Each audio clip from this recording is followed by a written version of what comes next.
আজকের ইফতার পার্টি খুশি হয়েছে। এই দেখো রান রান দুধের রান, এটা দুধের রান। এই দেখুন পুষ্প একটা রান আছে, জিলুম একটা, আমার একটা, ওই সবাই রান ভাগ করে দিলাম আমরা।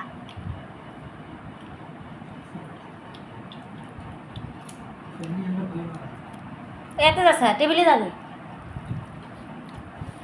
এটা আমরা ফেসবুকে আর টিকটকে ছাড়ব।